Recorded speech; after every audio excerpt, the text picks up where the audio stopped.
Good evening, everyone. Can you hear me? Good. I'm Rebecca Hawthorne, President of the League of Women Voters of the Wayzata Plymouth area.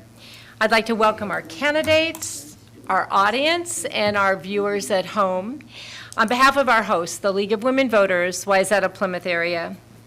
The League of Women Voters is a 104-year-old volunteer nonpartisan organization that encourages the informed and active participation of citizens in government, works to increase understanding of major public policy issues, and influences public policy through education and advocacy. The League does not support or oppose any political party or candidate. The views expressed in tonight's forum are those of the candidates, not those of the League of Women Voters. It is our purpose in sponsoring forums such as this to provide you with the opportunity to hear candidates discuss face-to-face the issues that are important to you. This is a non-partisan forum. We ask that campaign buttons or campaign t-shirts not be worn, nor signs or literature be distributed in this room. Please silence your electronic devices at this time. And now I'd like to introduce you to our moderator for this evening's forum, William Johnson of Plymouth, and a League of Women Voters Wayzata Plymouth area member. Good evening. Tonight's forum is provided to give you an opportunity to learn about the candidates running for Mound City Council. There's never enough time to cover all the issues in a setting such as this. If your questions were not addressed, feel free to contact the candidate directly or speak to them afterwards. The League of Women Voters posts complete unedited recordings of its forums. Editing is authorized only for official media reporting. Only the full unedited recording may be used by other persons and organizations. The rules for this evening's forum are as follows. Candidates will be allowed an opening statement with a maximum of 1 minute to state their experience, platform, and objectives. A question and answer period will follow the opening statements. The answers will be confined to 1 minute unless otherwise designated. Opening statements will be given in an alphabetical order, and questions will then be answered in a rotating order. A 15-second warning sign will be given by our ace timekeeper, and after that 15 seconds, she'll hold up a stop sign. Candidates, please finish your sentence quickly when you see the stop sign, or you will be interrupted. The candidates will also be given a 2-minute closing statement. No reference of a personal nature will be tolerated. A person's public record may be examined, but not their character. This forum is made available to encourage the voting public to focus on the issues and not on personalities. We ask that there be no demonstrations in support or opposition to the candidates or their positions, and that the candidate be allowed their full time to get their points across. The public has been encouraged to submit questions online in advance of this forum. For those in the audience, if you have a question, write it on a 3x5 card that you were given from our volunteers and raise your hand to have it picked up. Audience questions will be taken for the first 30 minutes of the forum. The timekeeper will alert me, the moderator, when 30 minutes have elapsed, and we won't take any further questions. Questions that are unclear, hostile, or of a personal nature will not be used. Those that fall into the same general category may be consolidated. The candidates running for 2 seats on the Mound City Council are Kevin Castellano, Michelle Herrick, Joanna Kahn, and Trey Woodson. All right, we will begin with introductory remarks, starting with Kevin Castellano. I have lived in Mound for over 20 years and am your current city council member. I was on the planning commission for 4 years prior to this.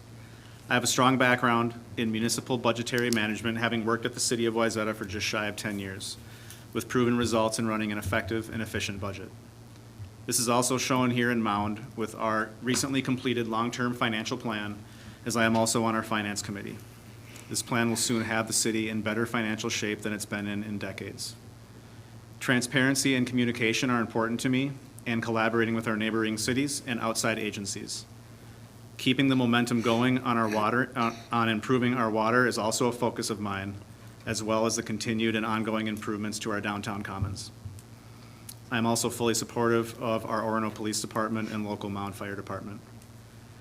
This is a very exciting time to be part of the continued development in downtown, and I look forward to continuing the work. Thank you. Thank you. Michelle Herrick. Hi, thank you to the League of Women Voters and William for sponsoring this event. My name is Michelle Herrick, as stated. I've been in the financial industry since 1981. I've traded securities, I've sold securities, and I've also become a senior project manager, which is my current role. In that role, I'm responsible for running large budgets, dealing with the resources that are available to us, reporting and commentating to senior leadership. I do quite a bit of analysis work, as well as provide detailed reports, both financial and recommendations, as I said, to leadership. I've lived in the Mound community just under 20 years. I've been very active and involved in the development work that a lot of the different projects that have come up, and I feel like I understand exactly what the community wants and would like to see happen with our community. Thank you. Joanna Kahn. My name is Joanna Kahn, and I also want to thank the League of Women Voters and everyone here tonight, and to my fellow candidates for embracing this opportunity. It's nice to have everyone in attendance. My family moved from Orange County, California to Mound 5 years ago. Back in California, I worked as a high school English teacher, and I also worked at a state prison, so I've got some fun stories if you ever run into me later. Since we've been in Minnesota, I've been a stay-at-home mom. Our kids are in first grade, and then I have 2 kids in preschool, and I'm in my second term as a parks commissioner for the city of Mound. When we moved to Minnesota, we didn't have any family in the state, and so we've had to create a network by becoming intimately involved in the city. I love Mound. I love our quality of life here, and I have a lot of ideas to improve that quality even further. I look forward to hearing everyone's questions tonight and to hearing the other candidates' responses. Thank you. Thank you. Trey Woodson. My name is Trey Woodson, and I'd also like to thank the League of Women Voters for having us here today. I'm probably the newest candidate here. Me and my wife moved here 7 years ago and fell in love with Mound. We recently, after years of renting, bought a house in Mound, and we had a son, so we're definitely planting some roots here. My background is in engineering. So specifically, my main points are infrastructure. I know we're working a lot with all sorts of different projects, and I'd like to be a part of it because I know there's, in my field, I work with builders and contractors and construction crews, and I just feel like I'd have a good background to bring to the table. So, All right. Thank you. All right, I will now start the questions. You'll be answering in a rotating order, and you'll have 1 minute for each question.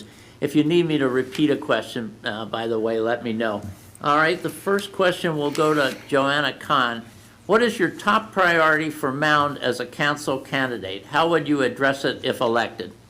Thank you so much. My top issue or priority, obviously the water really has to be top of mind for everyone.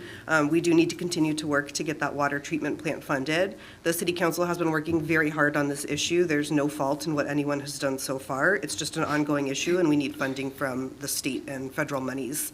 Other than that, which is kind of obvious, I would really like to focus on the infrastructure of downtown and focusing on quality of life in terms of walkability, beauty, people having and encouraging access to all of our businesses and encouraging people to explore our downtown and kind of hang out and enjoy all that Mound has to offer.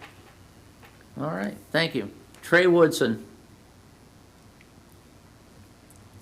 What's your top priority for Mound as a council candidate, and how would you address it if elected? Infrastructure is kind of going back to what Ms. Khan was saying, is the water is obviously a very important issue that we're all kind of concerned about. I don't have the direct answer, but I want to work with our leaders, our city leaders, and the current council to kind of come up with a solution for that. Other than that, I know we're working on other projects, but the water's the main concern. All right. Michelle Herrick, same question. Thank you. Obviously, as been previously stated, one of the biggest concerns is the water and the funding of that water treatment plant that we've been discussing.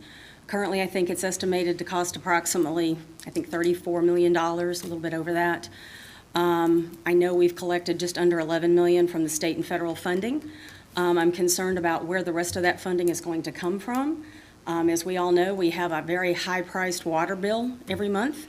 People are frustrated with the color of the water, which, by the way, is iron, for those who are not familiar. The manganese is obviously a health issue, and I would like to better understand, and I think the community would as well, where we're going to come up with the remaining funds.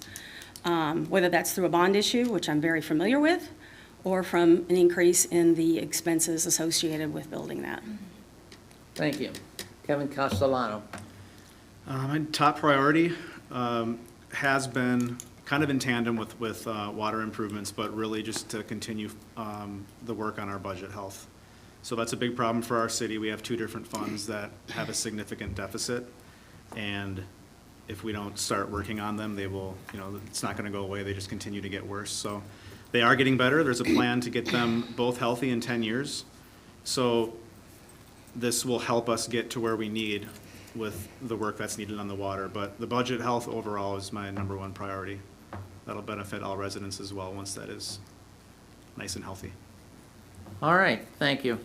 All right, our next question, it'll first go to Michelle Herrick. What is your vision for development in Mound? What types of uses and structure would you support? Michelle. Well, as everyone in this room probably knows, and as well as those people that are home, I do not support high-density housing or development work that benefits the developer. I think it's critical that we support the wants and needs of our community. There's a large group of people that would like to see us keep our city both quaint. There's a delicate balance between what that looks like. There are opportunities, obviously, within the area for development, excuse me. I think the community obviously wants a lot more restaurants. So that's up to the businesses to come in here and create that type of a situation, as well as make it viable from a business standpoint. The city cannot manage businesses, nor can they direct them on how to set them up. So I would like to see us be a little bit more involved and a little bit more stringent on those development needs and wants. Thank you. Kevin Castellano. Can you state the question again as well? Yep. Thanks. It says, what is your vision for development in Mound? What types of uses and structures would you support? Having been on the Planning Commission for 4 years prior, this is something that we have made a lot of progress on, and we really listened to what the residents wanted to see as far as transparency going forward. So we did implement a new policy that brings a developer or a prospective business owner with a plan to the city council first to get it in front of residents before it even goes to our Planning Commission. We also do have density restrictions, having listened to what people would like. High-density buildings simply won't be an option. We did put some restrictions on that, and there aren't a lot of empty lots left. So I think the plan is to put this new policy in place and be very careful with what we choose to develop and what little space we have left. Thank you. Trey Woodson. Well, like my fellow candidates have said, I think high-density housing, I don't think it's really an option for us. I'd like to see us kind of expand our business options. I know we do have a few locations in Mound that don't have any tenants in it, and hopefully I can work with city leaders and current council to get business into those buildings. All right. Thank you. Joanna Kahn. Thank you. This is one of my major platform points. I do believe that Mound should follow the 2040 plan that was amended, I think, a year or two ago to limit that high-density housing. Since I've been here in the past 5 years, there have been multiple apartment buildings proposed, and every time the citizens of the city went to city council to shut that down. So I do want to support the citizens and make sure that Mound abides by its own rules and limits it to medium or low-density housing going forward. I think, Mound already is, 95% residential. Our business core is really very small, and that's what makes Mound feel like such a small town. That's the wonderful part of it. So moving forward, what I would love to see in terms of development is to focus on businesses in that downtown core and stop building housing in the downtown, which was one of the issues with the proposed apartment complex behind Our Lady of the Lake. We need more businesses down there and not more housing in that area. Thank you. All right, thank you. Actually, that leads into our next question, which will go first to Trey Woodson. What do you see as the greatest challenge to starting or growing a business in Mound? What, if anything, should the role of city government be in supporting businesses? Trey?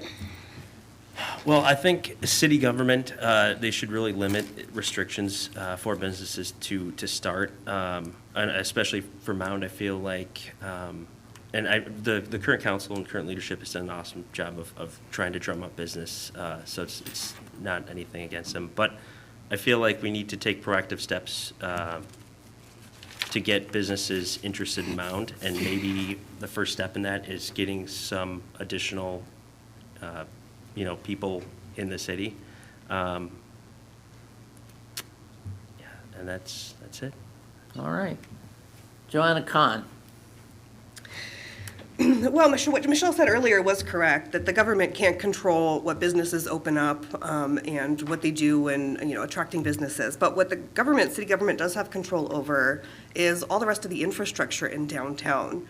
The sidewalks, the planters, the lights, the crosswalks, and our current council has done a lot of really positive work there, and we're going to continue to do that. As a member of the Parks Commission, I'm well aware of the Lost Lake Commons Park that will be starting. It is starting construction now and will be continuing over the next few years. We're going to have a very attractive downtown compared to what existed just maybe 2 years ago. So I do think that the government has a lot of control over the basic infrastructure, and we can do a lot of work there to make downtown Mound more attractive to businesses and make them want to set up here. Because I do think Mound's undergone a big change in the past 20 years. I think there's a lot of people here that would prefer to spend money here and don't want to have to drive 20 minutes out of town to go somewhere else to spend their money. Thank you. Thank you. Kevin Castellano? I would agree with Joanna Kahn, too, that it does look a lot different than it did 20 years ago, and we're, slowly headed in that direction. But the greatest challenge is optics. Optics are important, so I think we need to continue to work on making our downtown look more appetizing to people that want to open a business here. I know that's one thing that I would personally be thinking of if I were looking for a spot to place my business. And we are working on it. I mean, you can see it everywhere. Surfside looks better than it ever has. Lost Lake Commons is going to be great.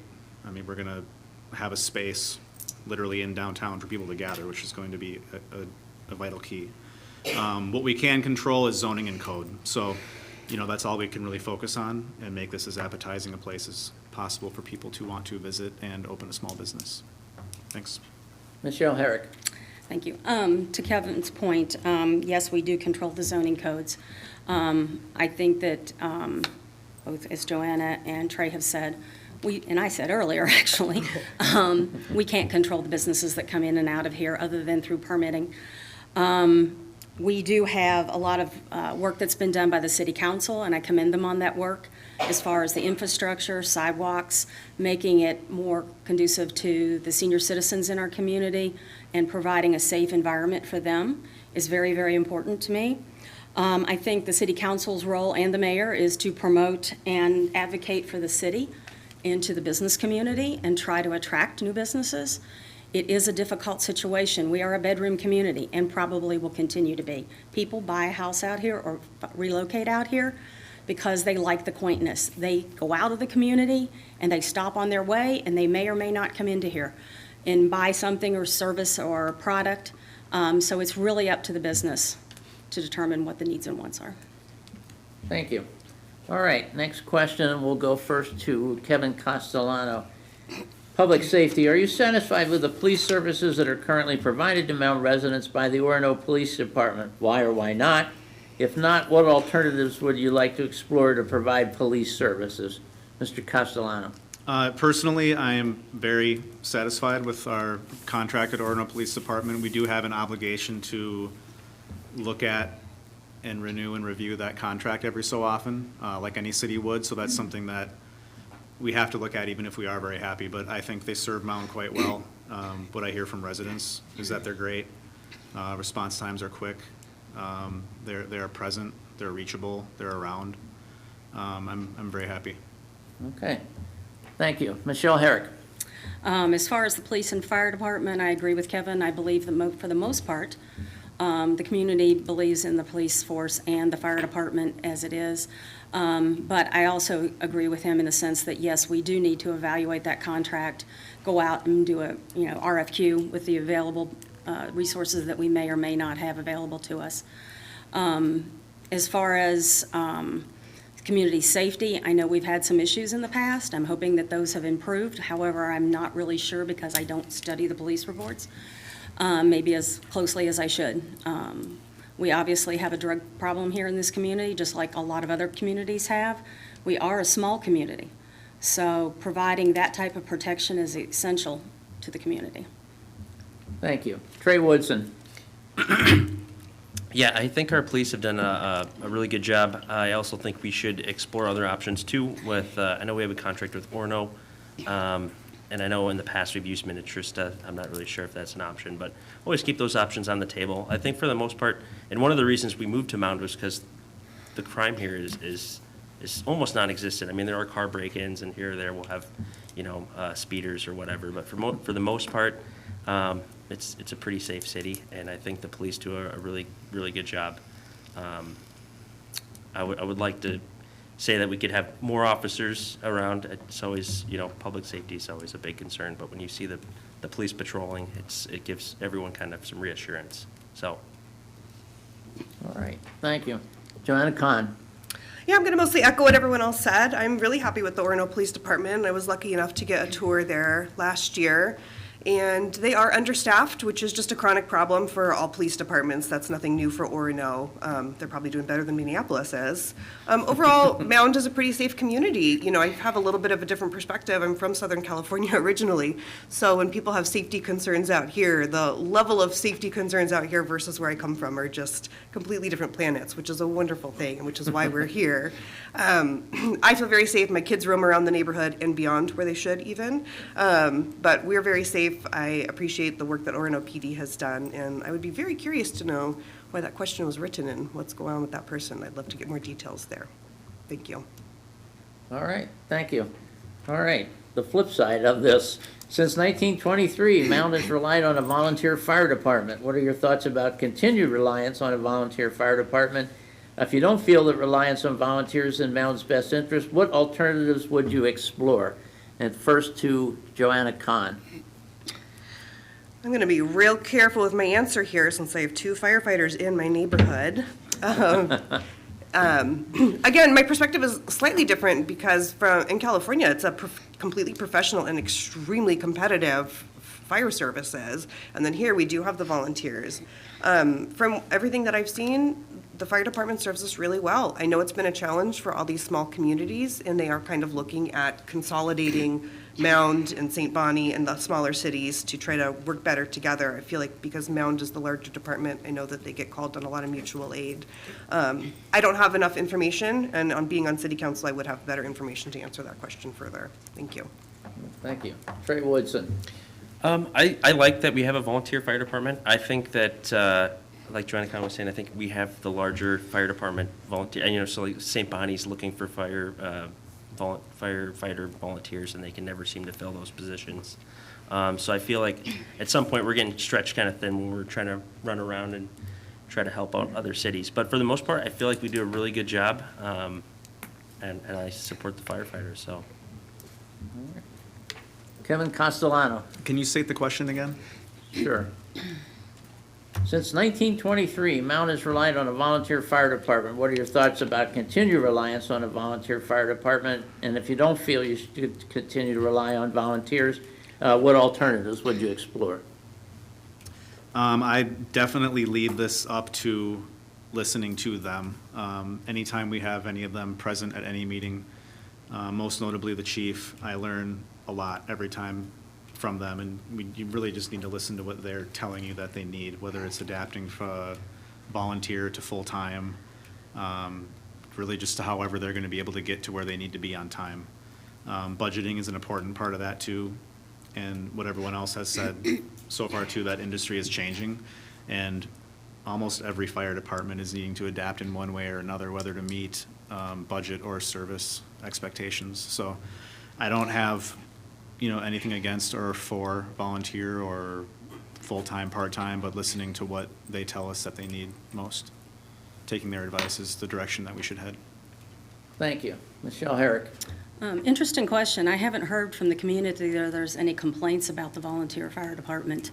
I will say, though, that I do know that there are a certain amount of expectations for the city's volunteer fire department to provide services outside of Mound in some of those neighboring communities, such as St. Bonnie. When there's an alarm that needs additional assistance, Mound is typically called.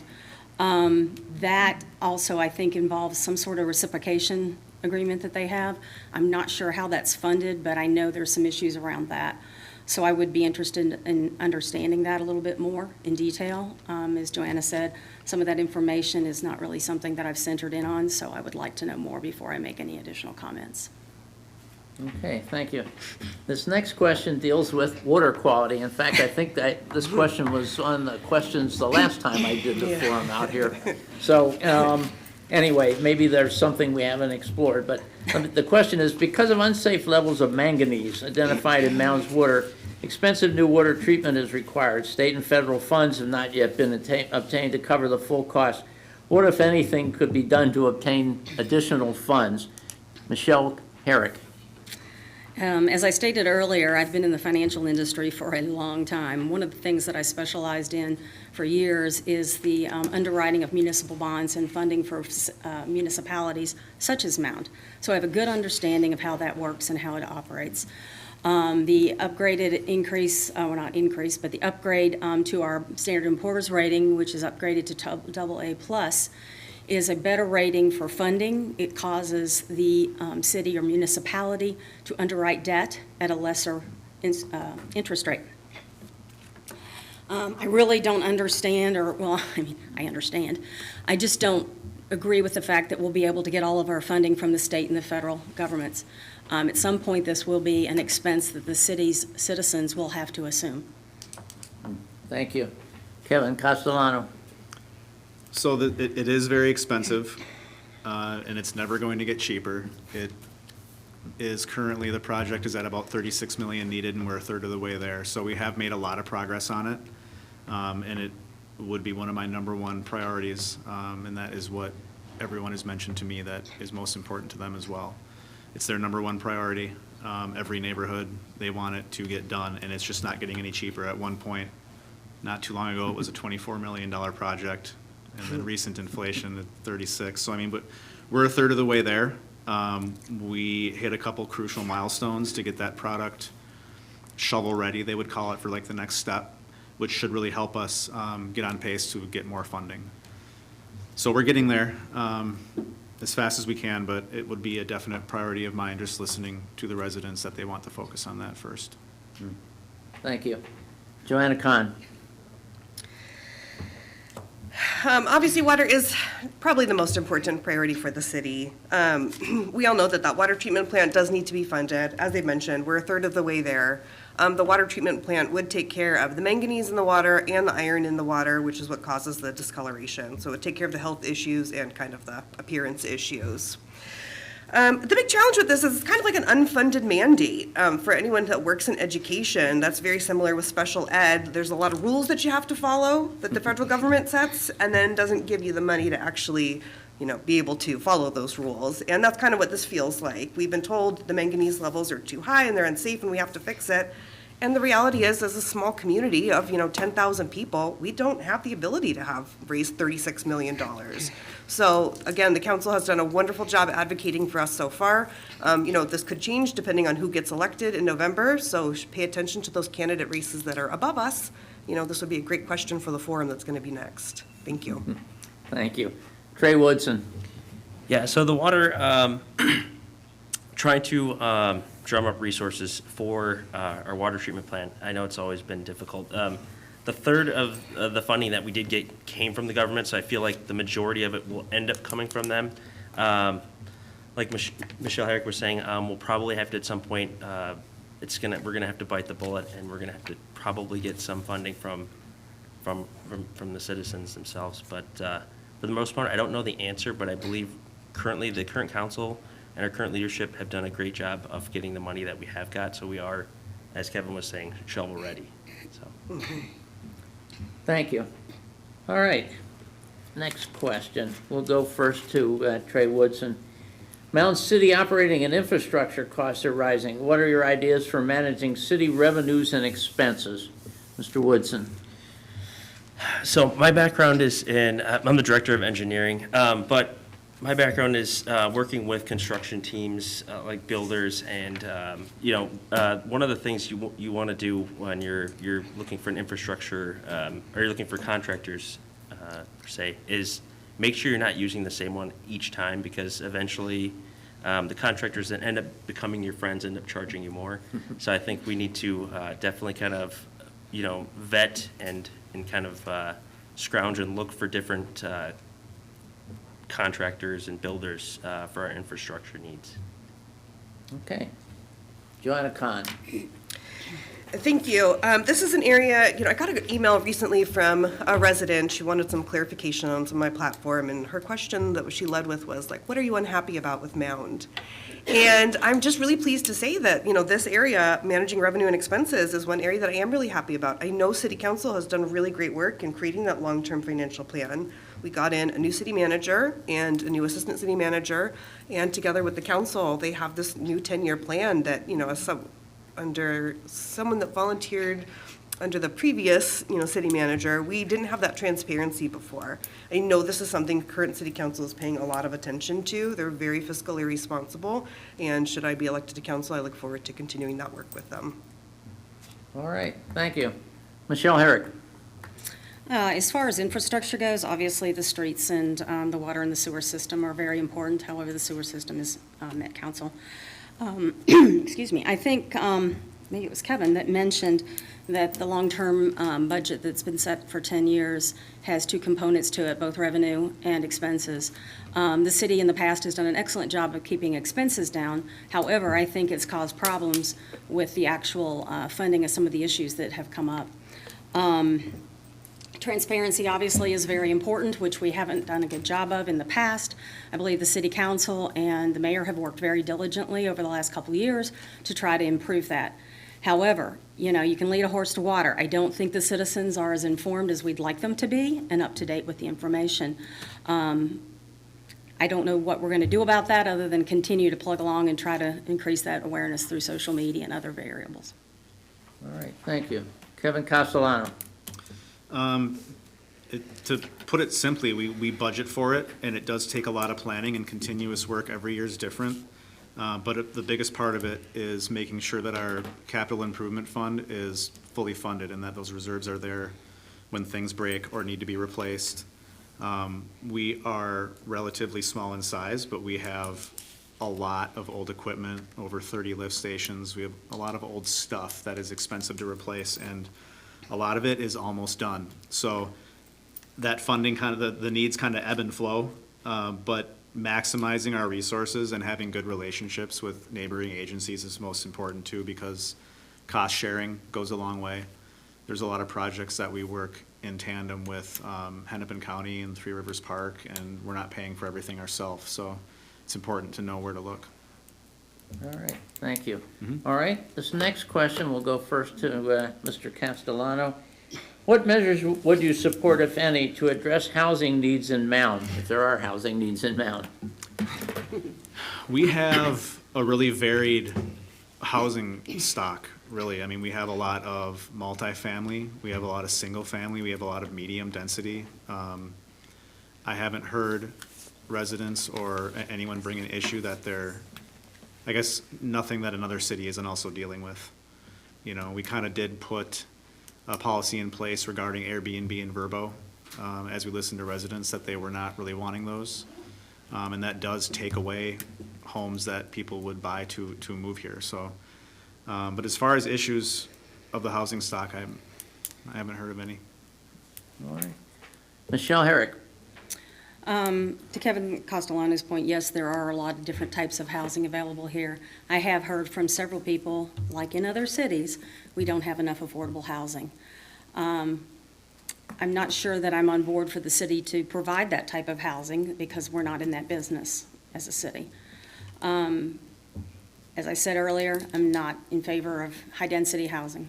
So I'm not really sure what the city can actually do to provide housing for people.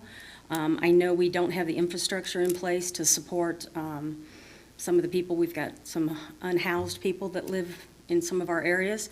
That's been a problem. Yeah, so hopefully the citizens of Mound figure out what's going on. Most people move here because they like the quaintness. So I don't think high-density housing is a solution. All right. Trey Woodson. I think Mound, I think we have, like, we're one of the cities with the most affordable housing already. So, like, if you go to other cities that are near us, Minnetrista even, which is right next door to us, you know, I want to say Minnetonka Beach, of course, but, like, we have the cheapest prices. It's kind of one of the reasons me and my wife moved to Mound was because the prices were cheap. So I don't think we really, as Michelle was saying, we don't really need to get any more, like, high-density, you know, affordable housing, because we're not really in the market for that, so. All right, thank you. Joanna Kahn. I'm going to echo most of the other people here. Like Michelle, I am against any high-density development. I don't think that's necessary here. We honestly don't have really the land available for it at this point anyway. What's wonderful about Mound is we do have a variety of socioeconomic levels that live here. We kind of have organically affordable housing just based on our housing stock. Over 50% of our housing, well over 50%, is just single-family homes, but they're vary so much in size that we do have lots of affordable homes for people. So I don't know that that's a major concern for us here. All right, thank you. All right, this next question will go first to Trey Woodson. What information about council activities do you think it is important to share with the Mound community members? What, in your opinion, are effective ways to communicate that information? Mr. Woodson. Well, I think any big infrastructure project that they have, or any huge expense that's going to come up, I think is something that's important to kind of relay to residents. And I think that the current council and mayor do a very good job of letting the residents know about that, both through just meetings and also online. I know they've opened up some other channels that previously weren't there, online and social media accounts. So I think they're doing a really good job. All right, thank you. Kevin Castellano. Can you say the question again, please? Yeah, Sorry. no problem. What information about council activities do you think it's important to share with the Mound community members? What, in your opinion, are effective ways to communicate that information? I think it's important to share all of it and make sure that it is as easy to obtain as possible because different topics interest different people. So we make sure it's all equally available. This is really largely due to the work of our personnel committee. They've done a lot of great work in the last couple of years of improving our website, social media, and our newsletter, just to make information as easy to access as possible. Everything's updated. It's just one click away. You just have to like our Facebook page and find it. Every agenda is available as soon as it needs to be. And I mean, I just go into City Hall whenever you need anything, just show up. But I think it all needs to be available. All right. It's all important. Thank you. Michelle Herrick. This is a topic very close to my heart. The city council has done quite a bit to provide the information both on Instagram, Facebook, YouTube. Their newsletter has been revamped. I've heard positive feedback on all of that. There are a lot of times when the city's involved in development issues that are not necessarily for public view. However, once they become that type of issue, I think the city should do everything they can to promote and push that information out to the citizens, to give them an opportunity to review it and comment. I know that the new development that's being built right across from Our Lady of the Lake is having a public meeting, I think on the 24th of September, and I encourage our citizens and everyone in the community to come to that to get a better understanding, to make sure that we're informed. That will help the city council make a better decision with community input. All right, thank you. Joanna Kahn. Thank you. Communication is just kind of a perennial criticism that comes out. Everyone loves to say that the city is not communicating. And I know that that's been a big priority for Mayor Holt. And again, the council has done a lot of work on this in the past couple of years. When I first moved here, we had the newsletter. and that was it. But now, we've got the expanded newsletter, they've got a Facebook page, they've got Instagram, they've got YouTube, the meetings are available online to watch after they're completed. The newsletter's been expanded, and I was able to work with Mayor Holt, and I write an article for the Parks Department now in the newsletter every quarter to, further educate citizens what's available here. They've done a lot of work. I really would be curious to know what more communication people would want. I do feel that information's out there, and honestly, it's really wonderful that people don't feel the need to show up at our meetings, because it means that things are actually running pretty well and people don't have major criticisms. Thank you. All right, thank you. All right, we're getting close to the end here, but we have a question about cannabis, so we want to work that in. Under current law, cannabis production facilities and dispensaries are legal in Minnesota, and cities must permit at least one dispensary per 12,500 residents, while Mound has approximately 9,000 residents. How open or restrictive do you believe Mound should be in allowing or limiting cannabis businesses, and why? Mr. Castellano. So I believe that it should definitely be regulated. I mean, it's a controlled substance. This would be, or will be, eventually a very big topic for the Planning Commission first. We did work on zoning recently, having listened to the Planning Commission and the residents. So, like everything else, I mean, listening to the residents is important. So we put, pretty restrictive zoning in place. I think it should be regulated, and it will be, like alcohol is. I mean, the OCM, the Office of Cannabis Management, is still forming, so we haven't talked about it very much yet, just because there's so many things that haven't even happened yet that we're not in a position to decide a lot of things until more regulations come handed down from the state.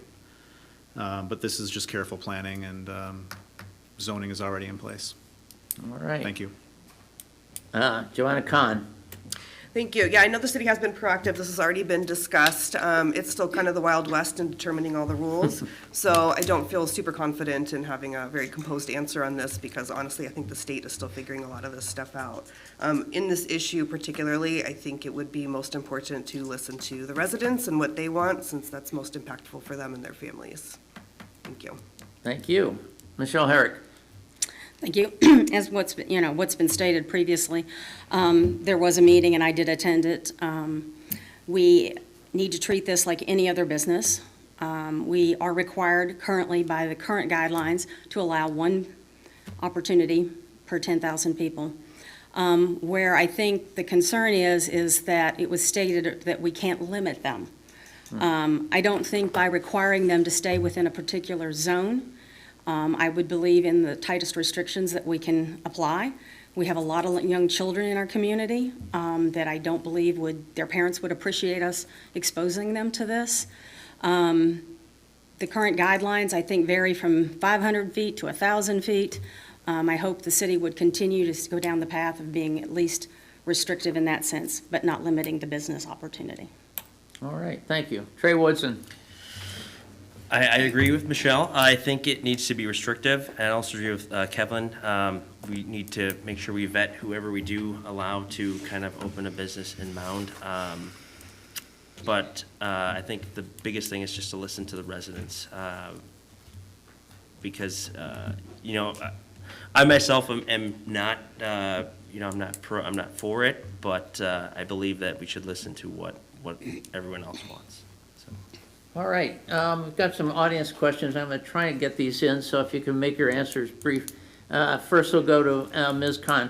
Mound currently bans backyard chickens. However, in recent years, there's been renewed community interest. Is this ban something you would consider or reconsider if elected? Why or why not?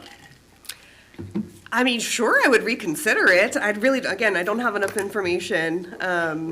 It's been a resurgence since COVID, so I'd be curious to hear people's perspectives on it. So sure, I'd be willing to listen to it. I don't have strong feelings one way or the other. Thank you. All right. Ms. Herrick.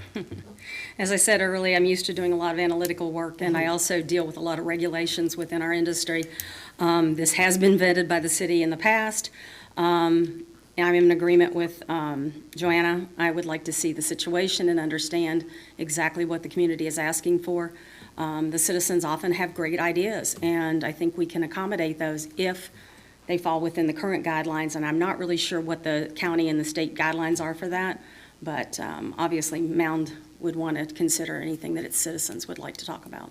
All right, Mr. Castellano. This is one of those issues that everyone is okay with, as long as it's not their neighbor. Fair enough. NIMBY. And this is something that would go to city council first and then go to planning. So a lot of people say that they want chickens, and a lot of people have brought that up. And I just keep telling them they have to go to a meeting and tell us that, or email us that, or send a note to the city manager. And, you know, it just hasn't been brought up that often. But it's something that people need to bring up, and our planning commission would just work on probably mirroring what maybe some of our neighboring cities do that do allow chickens. It really comes down to lot size and a lot of noise ordinances, and I don't know that a lot of our yards are big enough to even accommodate it. So, Yeah. I don't know. It's something that may or may not happen. All right, thank you. Mr. Woodson. I myself have not heard of any of the residents complaining about not being able to have chickens, but I'm imagining the reason is because, like Kevin was saying, noise ordinances are probably one of the main concerns. I think I take it as a case-by-case basis. If you get a lot of neighbors complaining, I don't think that would probably be a good thing to keep around, so. All right, this will probably be our last question. It'll go first to Trey Woodson. What will you do to enhance public transportation in Mound to provide more travel options around the county and state? You know, I think Mound has, I haven't really heard a lot of complaints from residents about not having enough public transportation options. I feel like we do a pretty good job of the current infrastructure we have for public transportation, so I don't really have an answer for that. All right, Joanna Kahn. Thank you. I agree with large-scale public transportation. You know, we do have the bus depot. I honestly don't quite know what else we would get here for public transportation. What I do think we could improve upon is definitely the sidewalks in our downtown area. The Dakota Trail is such a wonderful resource that we have, and it does bring a lot of bicyclists through our town. And I would love for them to be able to peel off the Dakota Trail and enjoy bicycling through our city a little bit more. So I think we could kind of improve the downtown for that. Thank you. All right, Michelle Herrick. I agree. We've had a long relationship with Met Council and the bus depot. I haven't heard any complaints either. I think the city council's been working very hard to improve the sidewalks and streets. The crossing for the Dakota Trail was just implemented, and I think opened up in the last couple weeks. So I'm not really sure what type of mass transit, or I don't really know whether or not you can get Uber and those type of services out here. I haven't really investigated that. I've used Uber before, but not in the city of Mound. So I know this is a bedroom community, so there's a lot of personal vehicles out here. I understand there's probably an issue for some of the handicapped or sight impaired that would require some personal transportation, but I believe that's also provided by, I think, We Can and a couple other organizations. All right, Mr. Castellano. Our city is really, really walkable and pedestrian friendly. It's gotten a lot better with the recent crosswalks that are getting done. But I can walk from almost the end of 3 Points Boulevard all the way to Surfside without leaving a sidewalk. So we've got a good thing going there. As far as like buses go, a lot of that is up to Metro Transit, and people, if residents are wanting routes reinstated or things change, they kind of need to contact them, and I've helped direct people to the right place with that, because the bus that did come to our depot was gone for a while, but it has been reinstated. I don't think it comes as often, but I think it's, from what I hear, it's there enough as it needs to be. Thanks. All right, thank you. I've been told I skipped over a question here. So then we'll go to Trey Woodson first. Please give examples of how you've been able to work productively with those who do not share your views. Mr. Woodson. Well, I work with a group of other engineers, and there's always times when we don't see eye to eye. One of my strong points is being a collaborative team member, and being able to work. If they kind of outnumber me, I'll usually be very supportive in their opinion, even if it's not one that I initially came up with. So I'm very willing to work in a group. I'm willing to compromise, so pretty much. All right, Ms. Khan. Did I mention that I worked in a state prison? Very used to working with people that don't agree with me. At the end of the day, and this is what all candidates do, we have to do what we think is right. So it's up to us to listen to other people, take in all the evidence, and then we have to make our own decision. And for better and for worse, I'm not really a people pleaser. So if someone disagrees with me, that's okay. It doesn't bother me very much, and I'll let it go. We'll vote. I'll either agree with me or disagree with me. I'll accept the way that the vote goes, and we move on with our life and on to the next issue. Thank you. Thank you. Ms. Herrick. As I've stated before, I'm a senior project manager. I deal with very large contracts and have to negotiate multi-million-dollar contracts and agreements. So I'm used to the legal aspects of that, as well as negotiating between two differing parties that don't see eye to eye. So a lot of times I'm in the middle of that.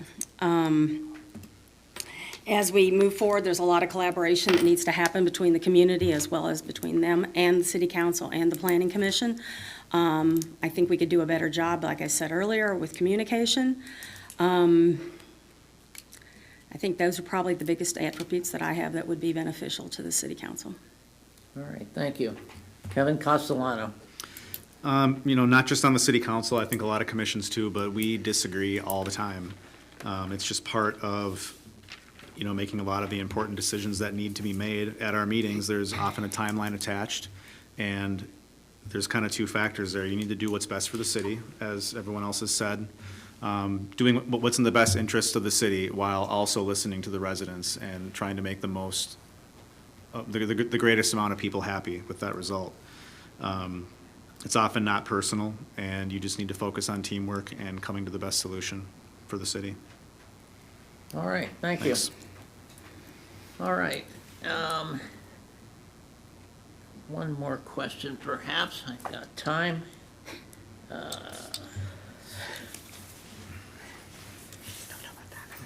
Okay. Is there any issue that wasn't discussed in this forum that you wish to address? And we'll start with Mr. Castellano. There's always one. We talked about water.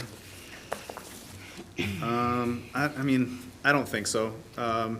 For me, it really comes down to the ongoing issue, and that's just addressing our finances. So there's a lot of moving parts in there and different priorities for different people. But as far as, one underlying issue, I think we covered them all pretty well tonight. Okay. Ms. Khan. I'm so glad you snuck this question in at the end, because yes, there is one more thing I'd like to discuss. In the near term, our library is going to be undergoing a complete reconstruction. So it's going to be down for service for, they say, 15 months. We all know it's going to be longer than that. The city is here to support its residents, and losing library services for that long is really harmful to a lot of people, especially those that don't have transportation to be able to get to the library in St. Bonnie or Maple Plain.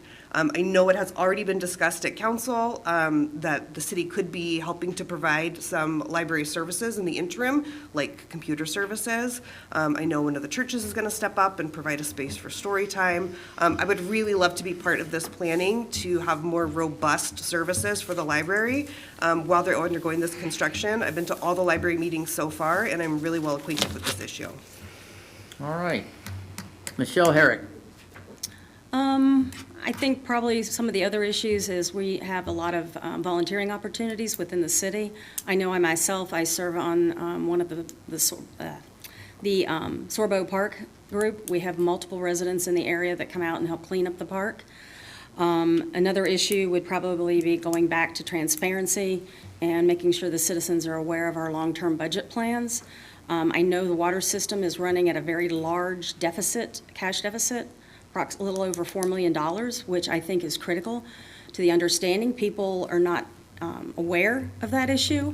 We often get hit hard with, why is our water so expensive and it looks so bad? It's like every day on social media. So I think providing that transparency to our community would help them understand what the situation is better. Thank you. Trey Woodson. I think one of the issues we didn't talk about was education. And I know it's kind of a hot button topic with some of the residents. My son's only 8 months old, so I don't really know, I haven't really dug deep on it, but I feel like just going back and kind of reassessing like what they're teaching in schools and just kind of overall seeing if the residents are happy with what their children are being taught. All right, thank you. All right, we worked through the questions in pretty good time. We'll now come to closing statements, so I'll give you a second to collect your thoughts, and you'll have 2 minutes for your closing statement. And we'll begin with Ms. Khan, Joanna Khan. I just want to say a big thank you to everyone that is here tonight, and to everyone that's going to be watching at home, either currently or later. It's just really gratifying to see how much people care about a small-town city council race. Obviously, this is an important race for us. We're up here putting ourselves out there. And it's really nice to see that it's an important race for other people, too. I've just been really gratified by the emails that I've received, the people that have requested lawn signs, and people that have donated to my campaign. Like, it's wonderful to see how passionate people are about our city and about the opportunities that we have here. I've only ever worked in public service. I taught in high school and I taught in the corrections department. I currently am a second-term parks commissioner here. I also just got hired to go work over at the WAC, and I provide childcare over at ECFE. I'm really used to bureaucracy, the pros and cons of it. And the thing is that with the pace of bureaucracy, it is slow.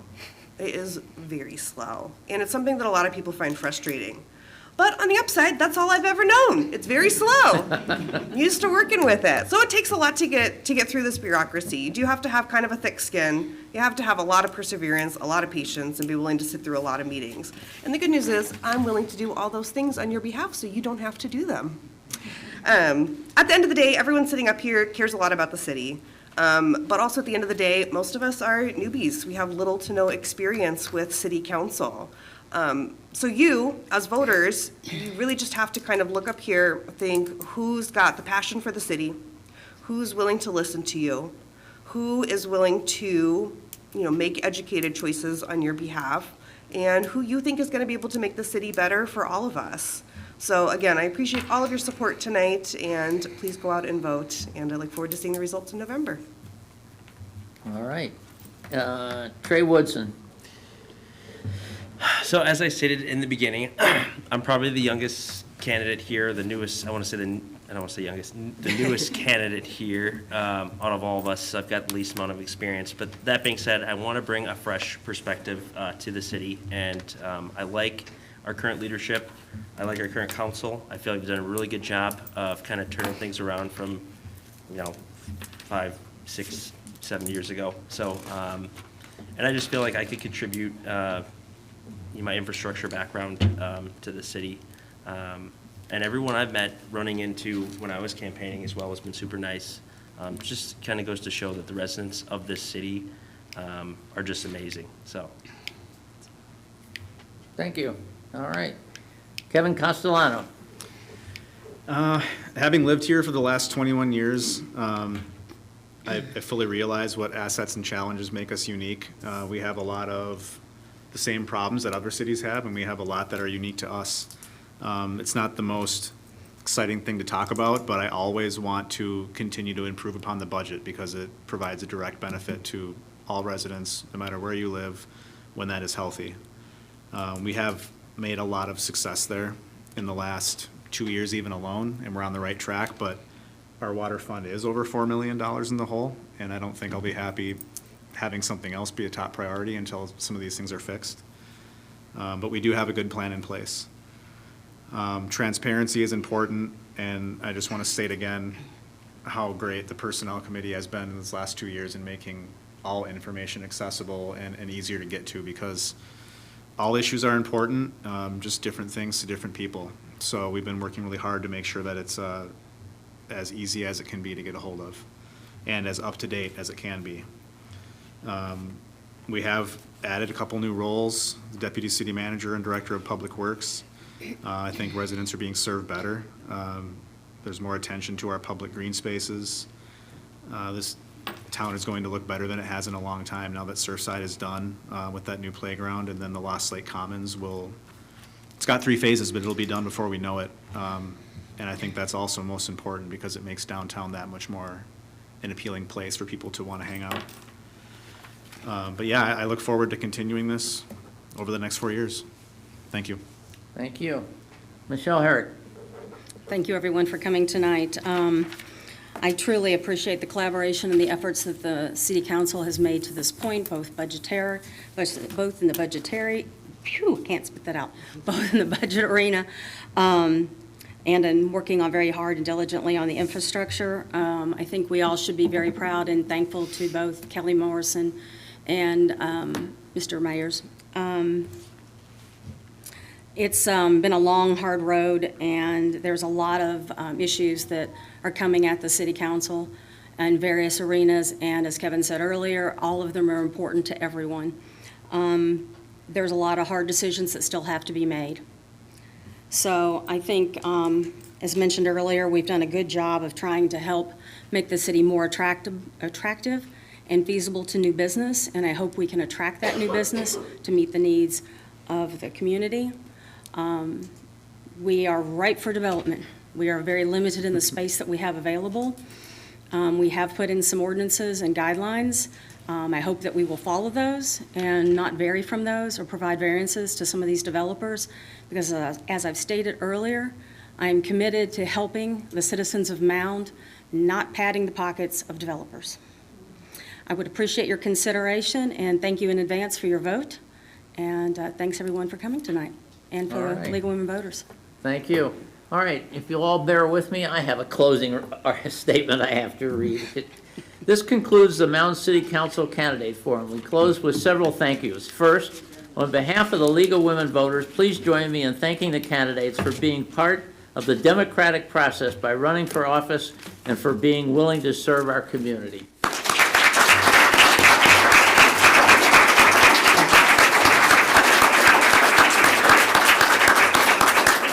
Thank you also to the League of Women Voters volunteers, our audience here, and those viewing this event virtually for your participation in this candidate forum. Thank you to the City of Mound for supporting this event and recording tonight's forum. On-demand viewing can be accessed at lwvwpa.org. For additional election information, we encourage you to visit vote411.org. The League of Women Voters award-winning one-stop shop where voters can register to vote, find their polling place, and learn how candidates stand on issues. Please remember to vote in the November 5th election by absentee ballot or in person. On the November ballot, Minnesota voters will be asked to reauthorize or end a constitutional amendment allocating 40% of state lottery proceeds to the Environmental and Natural Resources Trust Fund. Over 50% of voters must vote yes to approve a constitutional protection of the system. Leaving the question blank counts as a no vote. Please be sure to look for this amendment and understand it and vote on it. Early voting begins this Friday, September 20th. Your vote is your voice. LWV welcomes new members, both women and men, at lwvwpa.org.